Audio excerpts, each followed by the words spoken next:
it's Greg Otten here with maritimegardening.com, and today I'm going to show you how I build these little portable hoop houses. Alright, stay with me. So I build these because they help to thaw out the ground and warm up the ground and just move things along here.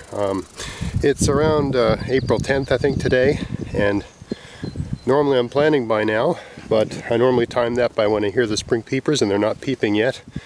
And also the ground, if you check out here, the ground is still frozen. I don't know if you can, probably can't feel what I'm feeling, but I can only get the shovel down that far because there's ice from that point on. That's a problem in these raised beds. As I've said before in the podcast, despite what people say, I have found that raised beds thaw slower than any sort of garden at grade. This garden's planted at grade, and it's not frozen down there. I can keep going. See that? Not frozen. I mean, it's slightly above grade. It's 4 inches above grade, but these are, of course, these ones are much higher. Here's another garden at grade, or pretty much at grade. And despite the fact that it's covered in a light colored mulch, not a dark colored mulch, so it doesn't really attract heat, despite all of that, the fact that it's at grade seems to insulate it. This garden bed didn't freeze till late February. I remember I kept coming around here and checking everything. And if we go in and move some of this mulch here, get down to the soil,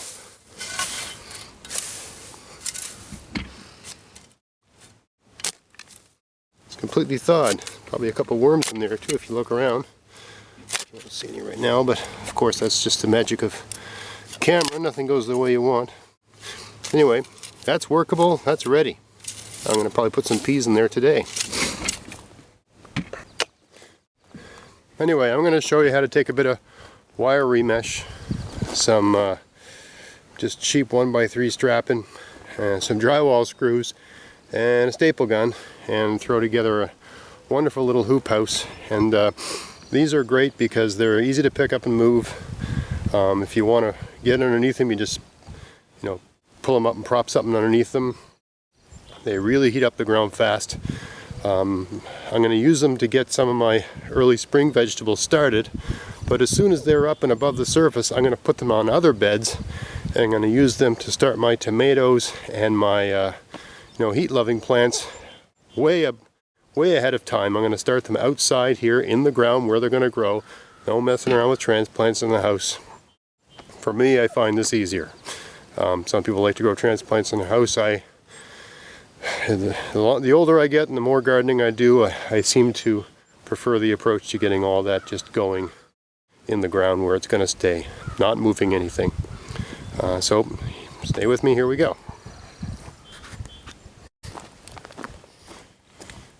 Okay, so the first step is to pre-drill these end pieces. These are going to be the butt ends of the hoop house.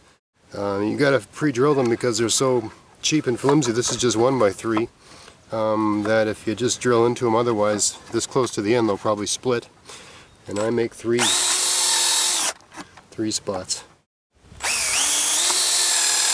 I find if you push down really hard, you get almost a little sort of poor man's countersink here just by using these here things. So it makes it look a little nicer if that matters to you. So I put 2, and I put a third back a little, about another 1/4 inch on an angle that's going to be toenailed in. You'll see where I'm going with all this in a minute. It's all done. Alright, so the next step is to slap these together, slap the corners together. And I know there's going to be people say, oh my god, you're using drywall screws, they will rust. And well, that's true. But they're cheap and they're what I've got. And if you look in the container here, these were outside all last year, they're fine. I mean, the plastic let's be real here. The plastic is only going to last so many years anyway, right? This is all temporary. You know, unless I was going to build this out of glass and aluminum, it's just not going to last anyway. So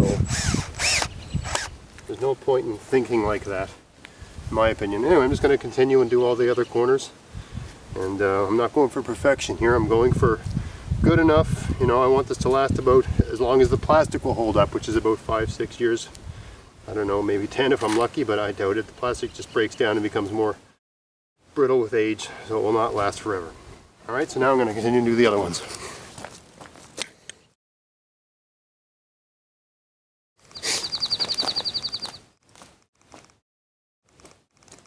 Okay, so now I'm going to attach the wire remesh, this stuff here.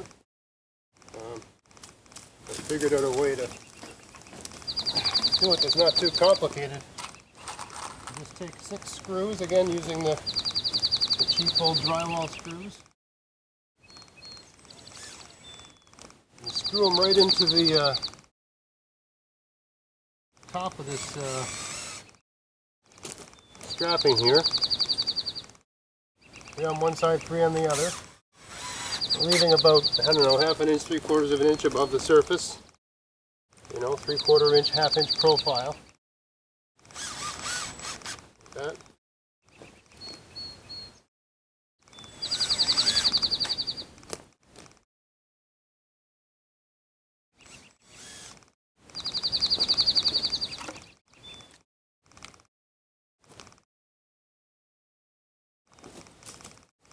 Then you grab the wire remesh and you sort of hook it in to the screws. See, it stops it from kicking out. I'm going to mess with it a little bit. Then you can bend it down and jam it in on the other side. All those hooked in.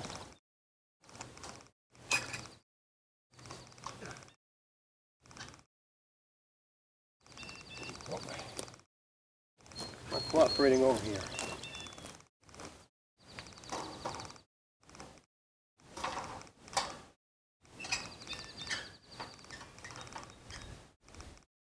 That's the first step. Then you got to bring these 2 sides in to take some of this bow out, but that's not hard at all. I'll show you how you do that in a second.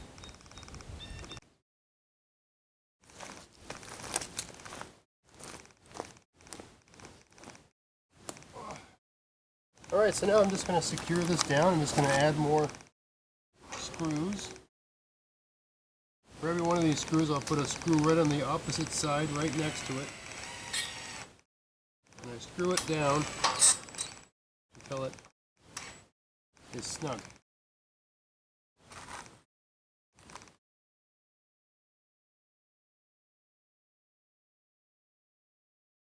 I'll bring the camera in here for a closer look just so you can see what I'm doing exactly in a second. And I'm sure there's a dozen different ways to do this. I'm just using the materials I have here, you know, trying to keep it low cost, trying to keep it cheap, because that's kind of how I function, how I roll. And I think a great impediment for a lot of people when they're doing stuff is, oh, it's going to cost me money, it's going to take too much time.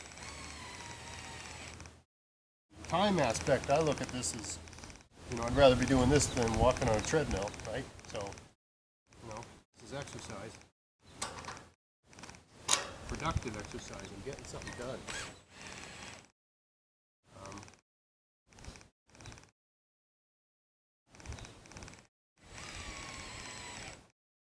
But also, this is going to bring my produce along that much sooner. So I'll be able to stop buying groceries from the grocery store that much sooner.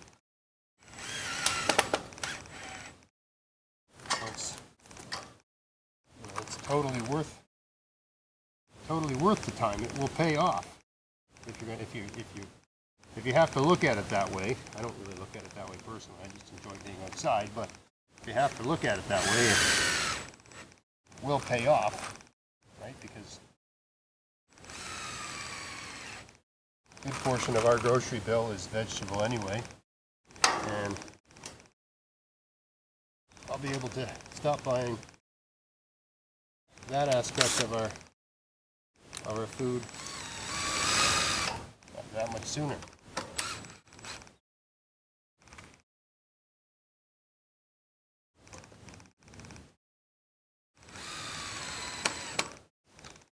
Okay, so that's how you do that. That's not going anywhere. Right? I'll go do the other side and then I'll come back.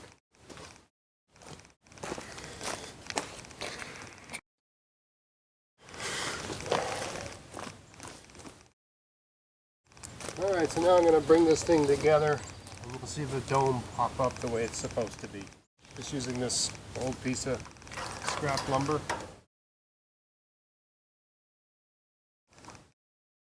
I cut this so it would be the inside width, right? See, it's just a bit shorter on either side. So we'll bring it in to be the right, we'll bring the thing in true once it's attached. Get the screw started here. Again, remember this, I'm not building a boat here. This is just a dome. It's not meant to last forever. It's meant to just do its job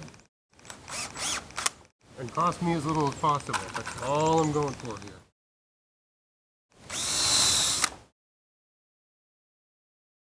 The beauty of working with drywall screws, if you need to pre-drill a hole a little bit for a countersink, you can just use the Phillips head bit and it'll do a pretty good job. Yeah, it's in there.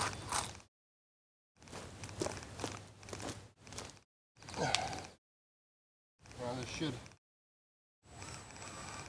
pop up. Bring it in.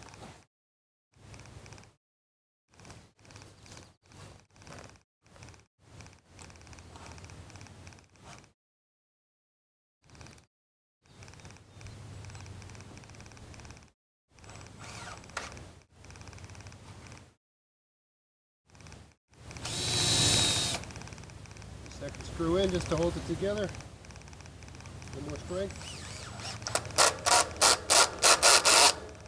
There. Strong. See how that popped up really nice? The dimensions came right back, even though it was bent up pretty bad. I stepped on it a couple times. I even tripped over it once. I didn't put that on the camera. But yeah, see how that popped up really nice? Is that the magic of the dome, right? One of the oldest structures known to man. That's all you need. Right now all I got to do is stretch the plastic over this and put the ends on and I'm done. I'll do the ends first. I'll show you how to do that in just 1 second. Alright, so I got a pretty simple approach to doing the ends. And there's, as I've said, there's probably lots of different ways to do this. This is just the quickest, easiest, cheapest way I could think of. I got some old plastic here from a previous job. So I'll cut this so that I got a good, nice straight edge.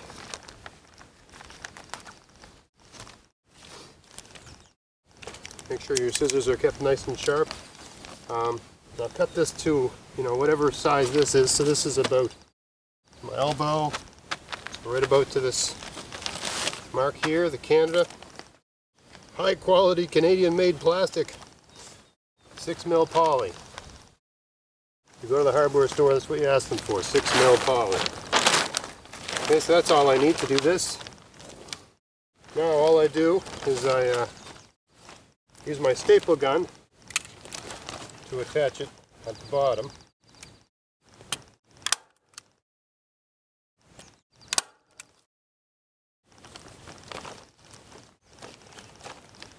Gotta keep it nice and tight. This one didn't go in very well. Pop a couple more in there.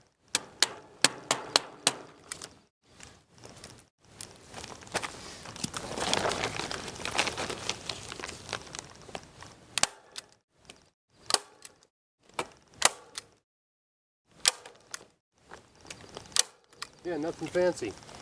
Now all we got to do is trim this. The size. I would trim it about an inch beyond what it needs to be. Trim it all the way around. Like that. That's done. Now what I do is I take a little needle. This is, believe it or not, I made this from an old nail. But you could just use if you have a heavy sewing nail, it works just fine. And you need about a wingspan's worth of string. Now this is just twine I bought probably 10 years ago. I've had it forever. Never seems to run out. Use whatever you got.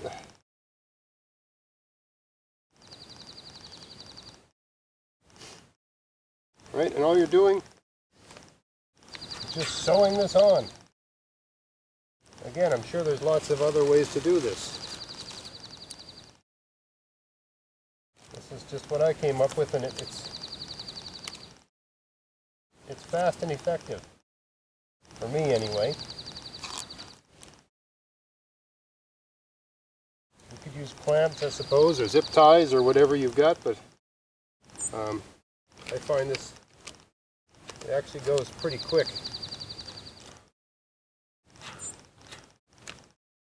Almost like if you ever watched an indigenous person stitch up a canoe using spruce tree roots. Similar sort of thing. Well, not similar, because this is way easier than that. But anyway, similar technique of stitching. Right, you do a few and then you pull her, draw it together. Again, my expectation is that this lasts 5 or 6 years. That's it. Right? I'm sure I'm very confident the wire remesh will last longer than that.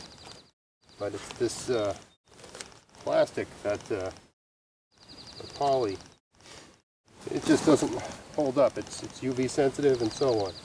You know, I'm only going to use this till about July, and then I won't need it anywhere in my garden, I don't think.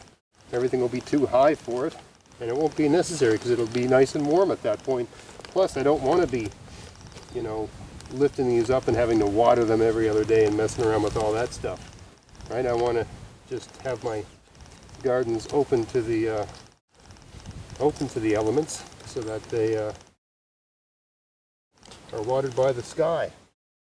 Right? That's permaculture. That's what I want.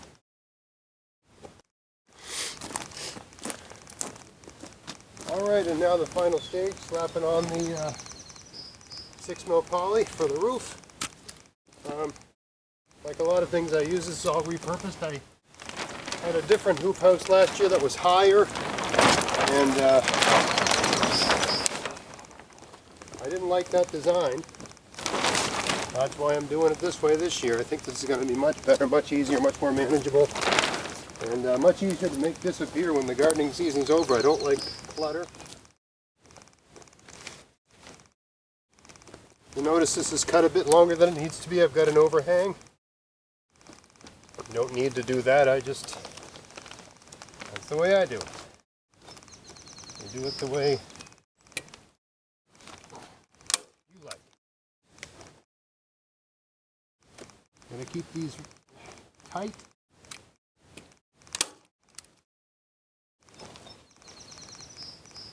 Now when you're doing this part, you pick it up. It's just easier to manage, and it's easier to get it nice and tight, right?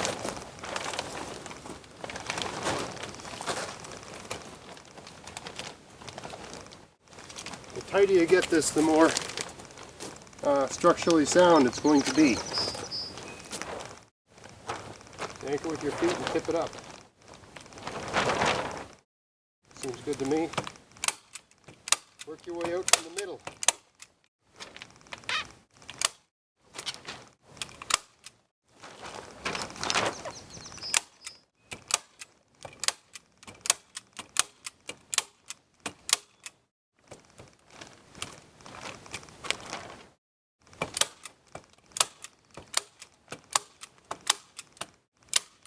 Done. Now we just trim her off.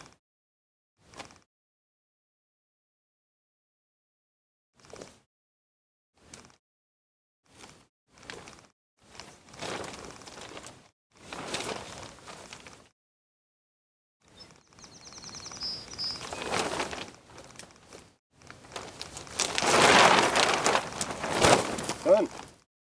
That's it.